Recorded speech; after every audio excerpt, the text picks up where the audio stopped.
그 어제 이 미팅이 끝나고 그 캘리포니아에서 오신 매우 매력적인 사업자 한 분이 그 질문을 해주셨는데 그분 계시나요?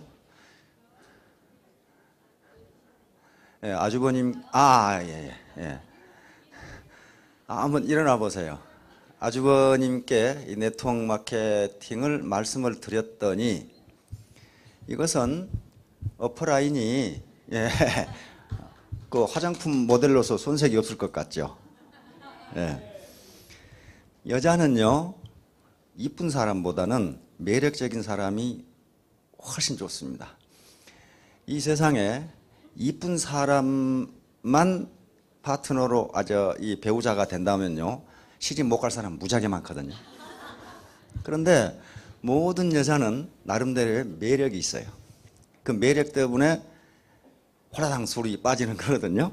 그런데 저 이 매력적인 사업자분께서 아주버님께 네트워크 마케팅을 말씀을 드렸더니 이것은 어퍼라인이 다운라인이 이룬 공을 지가 가져가는 것이기 때문에 불로소득이다. 그러므로 이 사업은 정의롭지 못한 사업이다. 그렇게 말씀을 했다 그래요. 맞나요? 제가 이해한 게? 그런 뜻이었어요?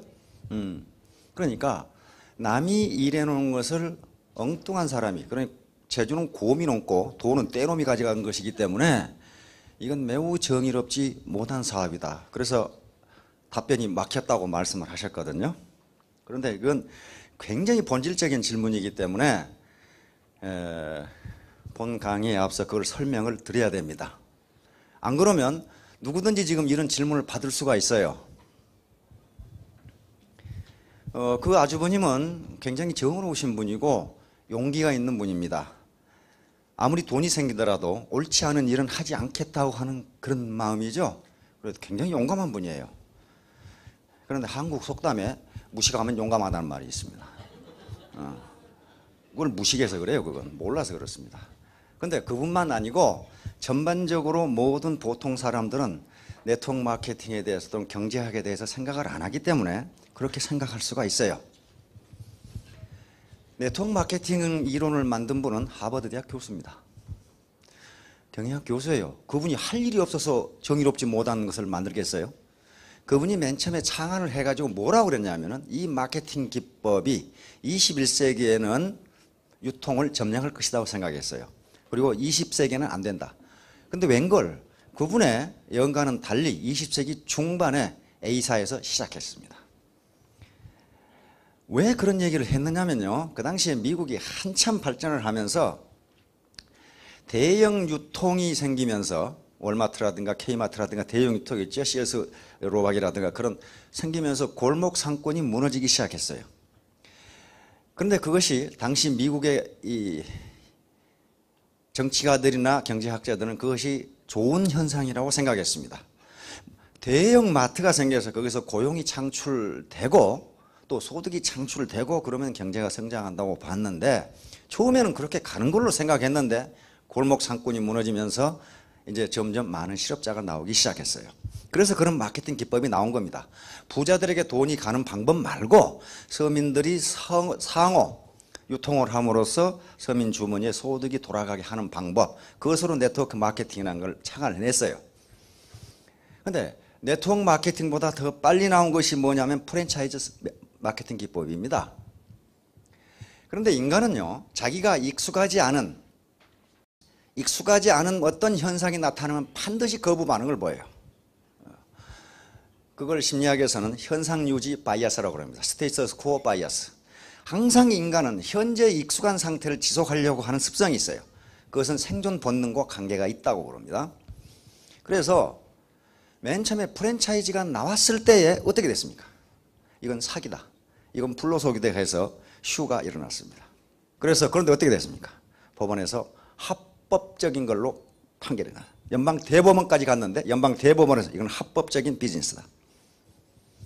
이 미래학자 누굽니까? 엘빈 토플러라는 사람 들어보셨지요? 안 들어보셨으면 이 시간 이후로 들은 걸로 그렇게 하십시오. 세계적으로 유명합니다. 아주 엘빈 토플러 미래학자입니다. 미래 어떻게 될 것이냐를. 그런데 그분이 예측한 바가 거의 맞도록 세상이 흘러가고 있어요. 그분의 책에 보면 살아남는 자는 강한 자가 아니고 빠른 자이다 이렇게 돼 있어요. 시대의 흐름을 빨리 읽고 거기에 적응하는 자만이 승리한다, 살아남는다 그렇게 돼 있어요. 그러니까 마찬가지로 네트워크 마케팅이 처음 나왔을 때 이건 사기다, 불로소득이다 해가지고 슈가 일어났어요. 그런데 연방대법원이 어떻게 했습니까? 합법적인 비즈니스다 판단해요. 합법적인 비즈니스다. 그러면 만약에 네트워크 마케팅이나 프랜차이즈가 그것이 불로소득이고 그 다음에 정의롭지 못한 사업이라면은 미국의 하버드 대학 교수도 정의롭지 못한 사람이 연방대법원 대단히 정의롭지 못한 기관이에요. 그 다음에 지금 대학원에서요 네트워크 마케팅을 강의합니다. 대학원에서 강의해요. 대학이라는 것은 진리를 탐구하는 기관이 대학입니다. 그렇죠? 진리를 탐구하는 기관이에요. 네트워크 마케팅이 욕을 먹는 경우가 그 교과서들 안 하니까 그랬어요. 그런데 어떤 사업 분야이건 은행이건 어디건 사기꾼은 있게 마련이에요. 비정상적으로 하니까 그렇거든요. 그러면 돈은 언제 버는가 하는 거예요. 다시 말하면 소득은 언제 생기는가. 놀고 있는 사람에게 소득이 주어지지는 않습니다. 그렇죠? 소득은 무엇의 대가냐 하면요, 생산의 대가입니다. 생산활동의 대가예요. 소득은요 생산활동의 대가입니다. 생산활동의 대가예요. 이제 본 강의에 들어가기 전에 이거야말로 이제 대학 경제학 강의거든요. 그러니까 생산활동을 하지 않는 사람은 소득이 생기지가 않아요. 그렇죠? 그러면 여기서 이제 뭐가 문제가 되면 생산이 뭐냐는 게, 생산이 뭐냐? 도대체 생산이라는 게 뭐냐? 요게 생산을 어떻게 디파인 하느냐에 따라서 경제체제가 자본주의 시장경제냐 사회주의 계획경제, 다시 말하면 공산주의냐 자본주의냐로 바뀌어져요. 생산을 어떻게 정의하냐, 생산이 뭐가 생산이냐. 생산은 경제학에서는 세 가지로 나눕니다. 첫째는 자연으로부터 재화를 채취하는 행위를 생산이라고 합니다. 자연으로부터 재화를 채취하는 행위 뭐가 있어요? 농산물을 농사짓는 거 자연으로부터 얻는 거예요. 바다에서 고기를 잡는 거, 산에서 나무를 베서 즉 임업하는 거 있죠. 그 다음에 땅속에서 광산물을 캐는 거, 그거 자기가 만든 거 아니에요. 자연에 존재하는 것을 어떤 힘을 가해서 그것을 얻는 행위를 생산이라 그래요. 그래서 농업도 생산이고 어업도 생산이고 광업도 생산이고 임업도 생산활동입니다. 이것을 1차 산업이라고 합니다. 1차 산업은 농림어업을 이것을 1차 산업이라고 그래요.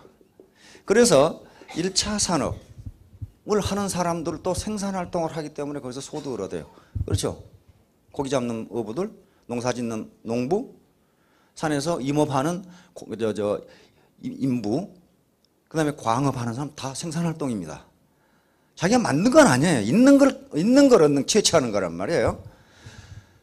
그 다음에 또 생산이 뭐가 있냐면요, 어떤 재화 또는 중간재를 가공하거나 변형하거나 또는 결합해서 새로운 제품을 만드는 행위를 생산이라고 그래요. 광석을 녹여서 철광석을 만들어 가공한 거죠. 나무를 깎아가지고 요 탁자를 만드는 행위, 요건 그 사람이 탁자라는 어떤 본질적인 물질을 만들어낸 게 아닙니다. 존재하는 물질을 가공하고 변형하고 결합해서 새로운 물질을, 새로운 상품을, 제품을 만들어내는 걸 생산이라고 그래요. 이것을 2차 산업이라고 그럽니다. 이것을 광공업이라고 그럽니다. 광공업. 이것을 2차 산업이라고 부릅니다. 2차 산업. 그런데 광업은 땅에서, 자연에서 뭔가를 채취하는 산업이지만은 이것이 제조업과 공업과 밀접하게 연결되어 있기 때문에 2차 산업에 집어넣습니다. 광공업이라고 그래요. 근데 이건 말고 서비스를 창출하는 행위가 있어요. 서비스를 창출하는 행위. 이것을 3차 산업이라고 합니다. 서비스를 창출하는 행위. 여기에 포함되는 게 SOC하고 SOC 앤드 서비스예요. SOC는 사회 간접 자본입니다. 다시 말하면 고속도로망이라든가 항만이라든가 비행장이라든가 또는 상하수도 시설이라든가 또는 전기, 통신 시설들을 전부 SOC라고 부릅니다. 요건요, 어떤 제품을 생산하는 것도 아니고 눈에 보이지가 않아요. 그런데 미국 경제에서 지금 서비스업이 차지하는 비중이 어떻게 됩니까? 원래 원시 경제에서는요, 비중이 가장 높은 게 뭐였어요? 1차 산업이었어요. 농업이나 어업, 그 다음에 산에서 짐승 잡아서 먹고 살았어요. 그러다가 영국에서 산업혁명이 일어나면서 농업 분야의 인력이 어디로 갑니까? 공업으로 들어갑니다. 이것이 산업혁명이에요. 산업혁명. 미국은 19세기 초에 이 산업혁명 과정을 거쳤고, 영국은 20세기 초에 영국이 가장 빨리 산업혁명을 했는데 19세기 중엽부터 19세기 말년까지 17세기 중엽부터 약 100년간 산업혁명을 했습니다. 지금 산업혁명을 했던 나라들이 강대국이고 선진국이에요. 다시 말하면 1차 산업사회에서 2차 산업으로 넘어가는 사회예요. 이걸 산업화 사회라고 부릅니다. 그러다가 산업화 사회가 진행되면 제조업이 점점점 쇠퇴하면서 뭐가 일어나냐면 서비스 산업이 일어나요. 현재 미국의 서비스 산업은 GDP의 76%입니다. 서비스 산업에서 얻는 소득이 76%예요. 그러면 서비스 산업이 뭐가 있습니까? 금융, 통신, 그렇죠? 그 다음에 교육 서비스, 그 다음에 스포츠 오락 서비스, 무수히 많습니다. 금융 서비스, 그 다음에 만약에 그 다음에 치안, 행정, 사법, 법률사무소, 법률 서비스가 전부 서비스예요. 컨설팅 같은 게 전부 서비스예요. 그런데 자본주의 시장 경제에서는요, 우리 자본주의 체제에서는 서비스를 생산이라고 봤습니다. 사회주의, 공산주의 경제에서는요, 서비스를 생산이 아니라고 봤어요. 눈에 보이는 것만 생산이라고 봤어요. 그런데 생산은 근본적으로 정의하기를 뭐라고 정의하냐면 인간의 효용을 증대시키는 행위, 이렇게 정의합니다. 뭐든지 눈에 보이는 것이든지 눈에 보이지 않는 것이든지 인간의 효용을, 만족을 증대시키는 행위는 생산활동이다, 이렇게 봐요. 지금 미국에 아메리칸 풋볼 하죠. 풋볼 하죠. 만약에 서비스를 생산으로 보지 않는다면 풋볼 선수들은 운동장에서 공 가지고 놀고 연봉 받는 거예요. 생산도 아닌데 공 가지고 맨날 자빠져 뛰면서 연봉 받는 거란 말이에요. 그 생산이 아니면. 근데 그걸 생산이라고 봅니다. 왜? 그것을 보는 사람의 만족을 증대시켜줘요. 그 활동은 뭐든지 생산입니다. 그럼 왜? 연봉이 천차만별이에요. 스타 플레이어는 무지무지 많죠? 그 다음에 벤치워머는 별로 안 돼요. 그것은 생산성의 차이가 있기 때문에 그렇습니다. 스타 플레이어가 창출하는 스포츠 행위가 많은 사람들에게 더 큰 만족을 줘요. 터치다운을 하고 이게 볼 던지는 사람을 뭐라고 그럽니까? 그죠? 코러백도 연봉이 천차만별이란 말이에요. 그것은 생산성의 차이 때문에 그렇습니다. 그러니까 서비스를 생산이라고 보지 않는다면 어떻게 되겠어요? 오바마는 백악관에서 놀고 아무것도 안 하잖아요. 운전수는 차에 앉아서 놀고 그렇잖아요. 스포츠 선수는 마당에서 놀고 군인은 총 들고 산에서 놀고 물건 생산 안 해요. 서비스 생산하지. 판사는 재판장에서 놀고 아무것도 안 하잖아요. 그러면 그 사람들은 그것을 서비스의 생산을 생산이라고 보지 않는다면 미국에는 76%가 놀고 먹는 사람이에요. 그러잖아요. 그러니까 서비스의 생산은 중요한 생산이고 일반적으로 경제가 성장하고 소득이 높을수록 서비스 생산이 많아집니다. 왜냐하면요, 인간의 가장 기초적인 생리적 욕구는 금방 충족이 되고 더 이상 그걸 소비하면 마이너스 유틸리티, 디스 유틸리티가 나와요. 배고플 때 밥 한 숟갈 먹으면 어떻습니까? 무지무지 만족스럽죠. 그럼 한 그릇 다 먹었어. 그런데 한 그릇 더 먹으라 그래. 그러면 유틸리티가 팍 떨어져요. 목마를 때 물 한 컵 마시면 아주 시원하고 만족이 올라가는데 계속 퍼먹여봐요. 그것을 계속 퍼먹이면 유틸리티가 나오는 게 아니라 디스유틸리티가 나와요.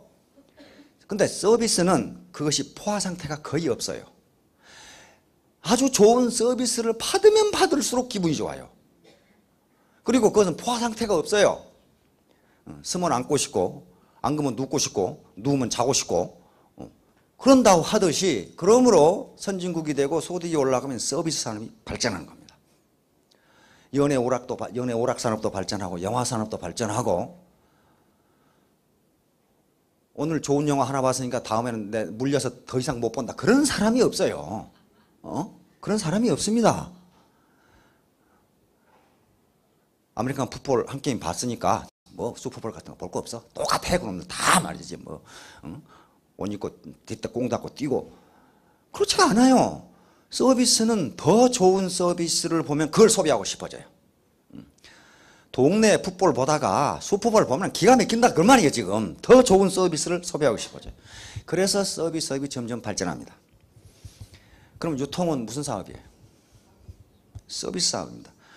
서비스 사업이면 유통에서 뭔가 부가가치를 창출한다는 거예요. 다시 말하면 유통에서 그 유통을 이용하는 사람에게 유틸리티를 높여준다는 얘기입니다. 지금 쇠고기 1파운드에 얼마씩 합니까? 뭐 퀄리티에 따라 다르겠지만은 예를 들어 5불 한다고 합시다. 쇠고기 1파운드에 10불로 오르면, 배로 오르면 나 안 사 먹고 속 키워서 잡아먹을래. 그런 분 있어요? 요게요, 쇠고기가 1파운드에 5불이 아니고 50불이어도 속 키워서 난 잡아먹어야 되겠다. 그런 분 거의 없을 거예요. 우편요금 미국에서는 얼마씩 하죠? 47전. 우편요금이 10달러로 오르면은 편지 안 붙이고 들고 가실래요?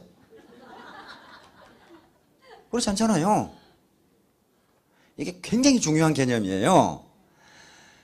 다시 말하면 모든 소비자는, 그건 생산자도 마찬가지입니다. 모든 소비자는 실제 재화나 서비스가 가지고 있는 가치보다 훨씬 낮은 가격을 지불하고 그걸 소비합니다.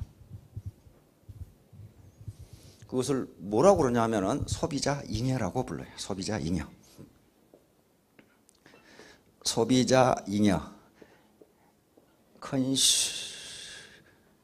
Consumers surplus.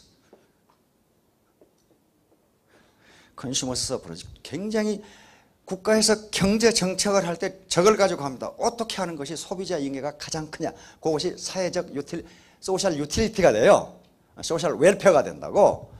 소비자가 가장 많은 유틸리티를 누릴 수 있도록 경제 정책을 하면 그걸 몽땅 합해주면 소셜 웰페어가 올라가도록 돼 있어요. 그게 국가의 경제 정책이에요. 그러니까 모든 소비자는 실제로 자기가 그 제어와 서비스를 소비함으로써 얻는 만족감보다 더 낮은 가격으로 그걸 소비한다. 그런 말이에요. 미국의 전기요금이 얼마씩 하는지 모르겠는데 뭐 킬로와트당 100원 한다고 합시다. 근데 200원 2배 올랐다. 내가 차라리 발전소를 만들겠다. 그렇게 되지가 않아요. 왜냐하면 발전소를 만들면 그 코스트가 더 올라가기 때문에 그래요. 자, 그러면 왜 저 소비자 잉여라는 현상이 가능한가 하면은 모여 살기 때문에 가능합니다.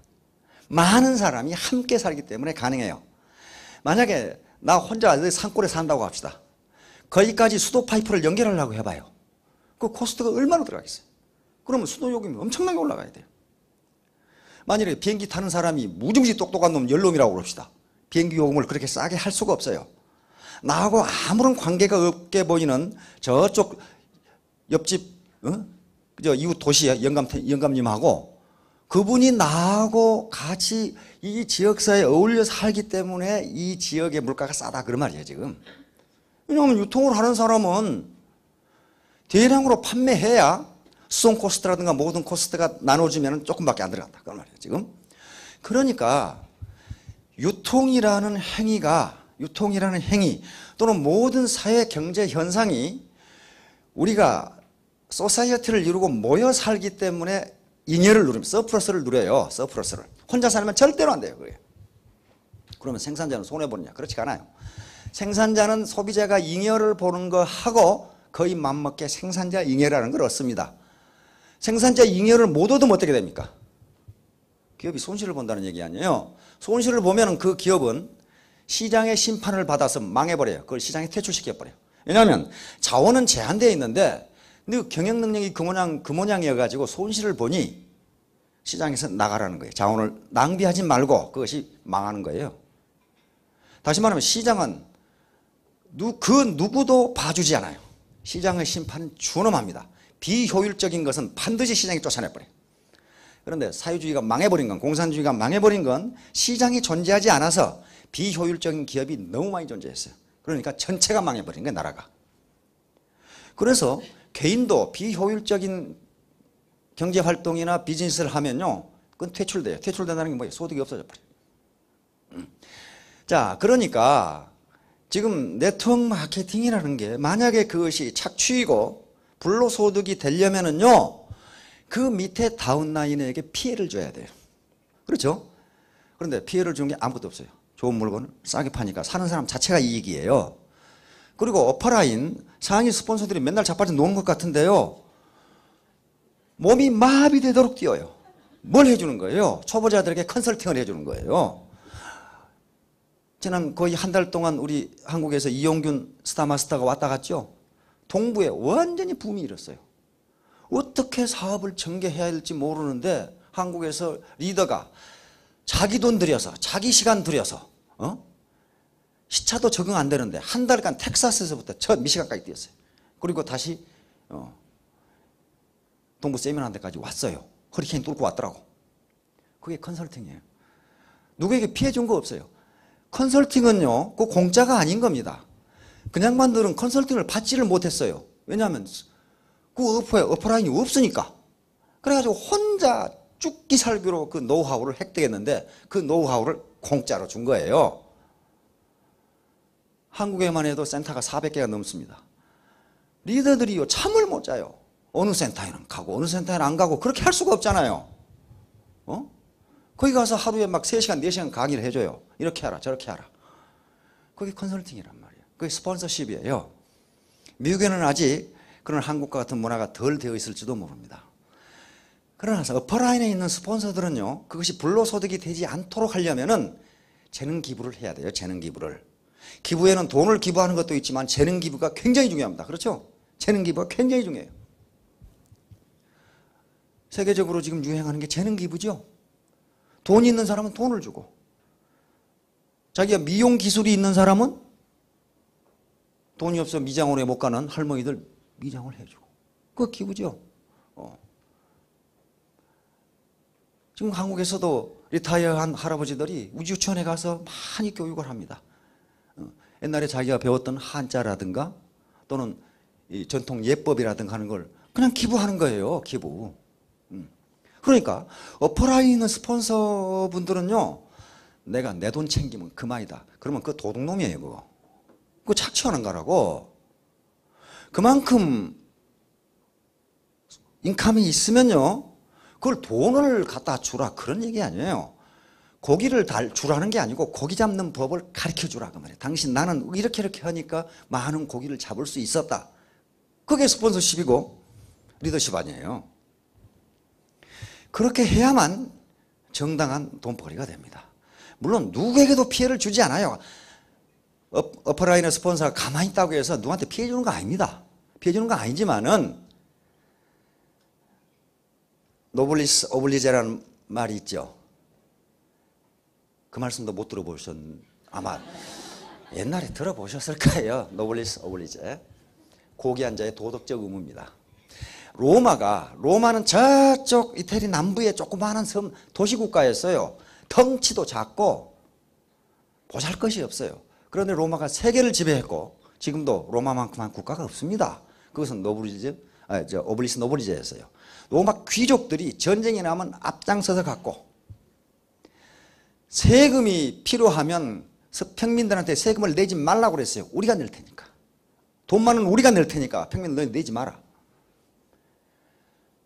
그렇게 하는 것이 법적 의무는 아니었어요. 법적 의무는 아니었는데 고귀한 자, 즉 사회적으로 신분이 높은 사람들이 존경을 받으려면 도덕적 의무를 다하지 않으면 안 된다고 생각을 했어요.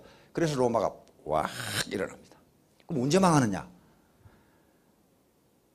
고귀한 자들이 도덕적 의무를 하지 않았을 때 망해버렸어요.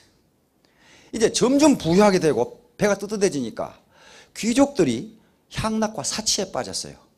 그리고 국방은 옛날에는 저그들이 했는데 이제 그건 하기 싫고 용병을 사다가 했어요. 용병을. 근데 게르만족이나 뭐 이런 용병들 있잖아요. 사다가 했어요. 그러니까 그대로 망해버렸어요. 다시 말하면 애텀이라는 조직도요. 상위 스폰서들이 노블리스 오블리제 고귀한 자의 도덕적 의무를 다하지 않으면 언젠가 망해버려요. 왜냐하면 밑에 다운라인에서 그 스폰서를 존경하지 않거든요. 아이고 잘났네. 너만 잘 먹고 잘 살면 그만이야. 나는 모르고 없고 너나 잘해라. 그럼 어떻게 하겠어요? 반드시 그건 법적 의무가 아니에요. 밑에서 발에 땀나도록 돌아다니면서 다운라인에 지금 어려운 사람들을 도와주라고 하는 것은 그건 법적으로 그렇게 안 해도 돼요. 그러나 그건 도덕적으로 그렇게 해야 된다. 그 말이 도덕적 의무예요. 도덕적 의무란 말이에요. 따라서 지구상의 선진국이 된 나라치고 이 상위 어퍼클래스에서 도덕적 의무를 행하지 않는 나라가 하나도 없었어요. 지구상의 가장 큰 국가를 형성한 나라가 어디게? 어디게요? 미국. 천만의 말씀. 지구상의 가장 큰 국가를 형성한 나라. 예? 몽고? 예? 이탈리아?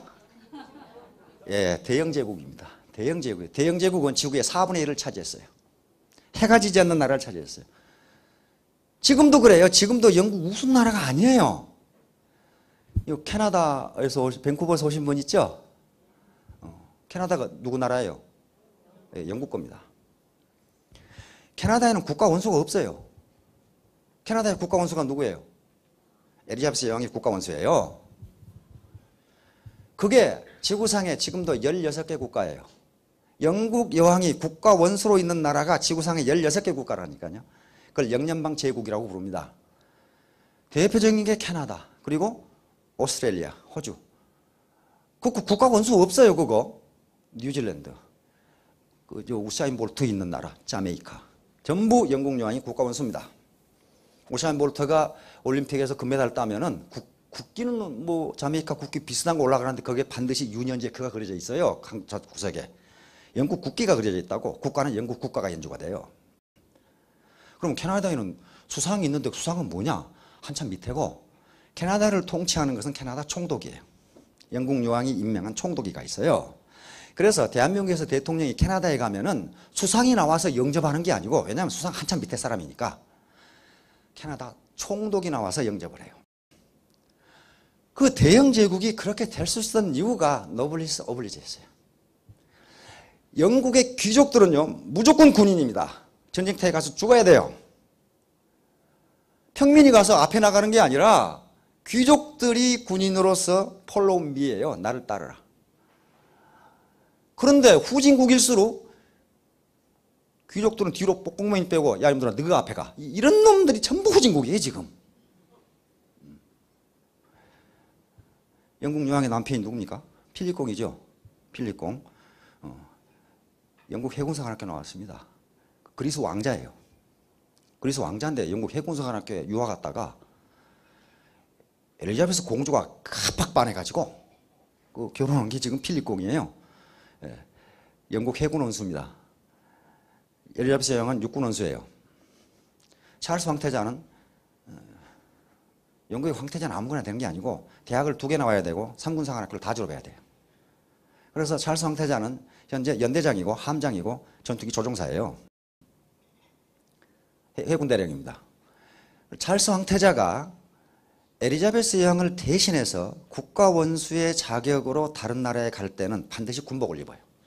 해군 대령이거든요. 둘째 왕자는 앤드류 왕자입니다. 앤드류 왕자는 해군 대령으로 해군 중령으로 제대했어요. 앤드류 왕자가 해군 중위일 때 포클랜드 전쟁이 났죠. 그 말도 안 들어보신 분 계신가 보네. 포클랜드에서 전쟁했어요. 영국하고 아르헨티나하고 죽어라고 전쟁하다가 아르헨티나가 팍 깨져가지고. 포클랜드는요, 영국에서는 한참 멀죠. 남미 저 아르헨티나 밑에 섬 하나 있죠. 저 남극 대륙 옆에. 그게 원래는 아르헨티나 땅인데 영국이 옛날에 뺏었거든요. 그거. 그래서 아르헨티나는 그걸 말비나스라고 그러고 영국은 포클랜드라고 그래요. 근데 거기에 군부 정권이 들어서면서 국민의 관심을 밖으로 돌리기 위해서 포클랜드가 자기 땅이라고 거기다 공격을 시작했어요. 군사행동을 시작했어. 왜냐하면 그때 수상이 영국 대처 수상이었거든. 그러니까 여자가 뭘 여기까지 오겠냐 그렇게 생각했어요. 대처를 우습게 본 거죠. 대처를 철납이라고 그러죠. 그런데 영국 항공모함이 거기를 간 거예요. 가가지고 아르헨티나군 일개 군단을 격파하고 다시 뺏어버린 거예요. 그때 바로 둘째 왕자니까 그 당시는 찰스가 결혼을 하기 전이기 때문에 앤드류 왕자가 왕위 계승서열 두 번째였어요. 2위였어요. 그런데 그게 해군 중이야. 해군 중인데 가장 위험한 해군 헬리콥터 조종사예요. 둘째 왕자가. 그런데 그 포클랜드 전쟁에 지금 참전을 해야 돼. 항공모함과 함께. 그러니까 영국 상원에서 엘리자베스 여왕에게 탄원을 올렸어요. 이게 왕위 계승서열 두 번째인데 가서 죽어버리면 어떡하냐 이거야. 그러니까 영국 여왕한테 그 전투에 참가하지 말라고 명령하라 이거지. 요청했어요. 그런데 영국 여왕은 이런 지하에 거부하고 전투에 참가하도록 명령했어요. 혁혁한 공을 세웁니다. 셋째 왕자, 엘리자베스 여왕의 셋째 왕자는 해병대예요. 해병대 장교입니다. 사인은 육군 장교입니다. 그러니까 전부 다 왕가는 군인이어야 돼. 그리고 앞에 가야 돼. 지금 찰스 황태자의 그 뭡니까 그 왕자 두 놈 다 장군이죠. 윌리엄이죠. 둘째가 아프가니스탄에 갔다가 들켜가지고 다시 또 왔죠. 언론이 보도해버린 바람에 그 왕자가 아프가니스탄이 있으니까 탈레반에 이제 전부 이 도청을 해보니까 꼬마를 잡아라 이렇게 나온 거예요 지금. 그 꼬마가 왕자거든. 그래가지고 할 수 없이 영국으로 다시 왔단 말이에요. 근데 첫째 왕자가 다시 또 아프간에 가겠다고 그랬죠. 굉장히 위험해요 아프간은. 그런데 왕자들이 앞장서서 가겠다 이거야 그런데를. 그게 노블리스 어블리제예요.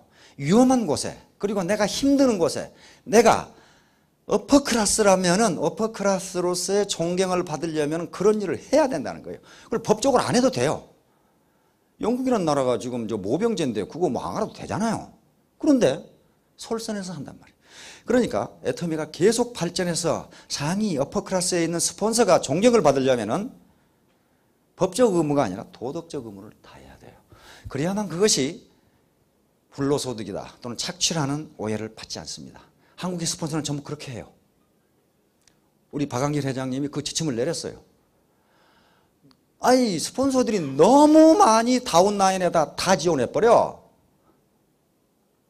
거의 100%를 다운라인에 지원을 하니까 우리 박한길 회장님이 그렇게 해가지고는 안 된다. 우선 너희가 부자가 되라. 그래서 너희가 받는 소득의 3분의 1만 지원을 해라. 왜 다운라인에 차비도 없고 점심값도 없는 사람들이 있거든요. 이걸 이 스폰서 상위 스폰서들이 지원을 해준다고. 그 다음에 3분의 1은 차비로 다 쓰고 돌아다녀야 될 거 아니에요. 그래서 적어도 3분의 1은 마누라 갖다 줘라. 그렇게 지금 지시를 했어요. 안 그러면 다 쓰니까. 다운라인에 다 써버리니까. 그럼 그 사람들이라고 욕심이 없는 사람들이겠어요? 자기들이 어려웠던 시절이 있었거든요. 그러니까 어려웠던 시절을 생각해서 차비도 없고 밥도 못 먹고 학비가 없어 학교 못 보내고 시어머니 아픈데 병원에도 못 가는 사람을 다 지원해 버린단 말이에요. 그러니까 상위 스폰서들이 존경을 받는 겁니다. 서로 자기 센터에 안 온다고 난리 법석을 치니까 이 사람들이 한 사람은 지금 곧 죽을 뻔해가지고 지금 강제 휴식 명령을 내렸어요. 거의 죽기 일보 직전에 가가지고 한 사람은 또 젊은 스폰서인데 너무 그 센터에 돌아다니다 몸이 마비가 돼가지고 상위 스폰서들이 가만히 앉아서 돈 버는 게 아닙니다. 그렇게 다 지원하면서 그렇게 해요. 그 자체가 즐거움이란 말이에요. 누군가를 도와주면서 어려운 사람에게 컨설팅을 해서 이 사람이 스스로 일어서도록. 그 사람이 직접 돈을 주는 건 아니에요. 돈을 주는 케이스도 있습니다. 도저히 지금 먹고 살 것이 없는 사람들. 회사에서 그거 지원해줘요. 사업자들 중에 시어머니가 암으로 투병하고 있는데 돈이 하나도 없다. 그럼 해모님 지원해 줍니다. 돈도 지원해 주고. 그러나 사업자 자신은 컨설팅을 받아서 스스로 일어서라고 해주는 거예요. 스스로. 항상 그렇게 해주는 겁니다. 만약에 미국에는 그런 케이스가, 우리 애터면 그런 케이스가 없겠지만은 누군가 파트너 또는 형제 라인에 누군가를 모함하고 자기 잘못을 거기다 뒤집어 씌워가지고 자기 이익을 취하려고 그러고 누가 호의를 베푸면 고맙다는 생각도 못하고 옳다 됐다 봉 하나 잡았다 끝까지 뜯어먹어 버리자, 이런 생각을 하면요 절대로 성공 못해요.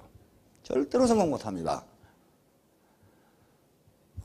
형제 라인이 됐건 스폰서가 됐건 누군가 회사가 됐건 간에 자기에게 페이버를 베풀면 그걸 고마운 줄을 알아야 돼요. 고마운 줄을 알아야 됩니다. 그걸 모르고 옳다 이런 봉이로구나. 봉 아닙니다. 회사 경영진이요 그렇게 머리 나쁜 사람들은 아니에요. 머리 나빠 가지고는요 이렇게 좋은 회사를 만들 수가 없어요. 컴퓨터 들여다보고 있으면 누가 무슨 짓을 하고 있는지 다 알아요. 다 알아. 그런데 모른 척 하는 거예요.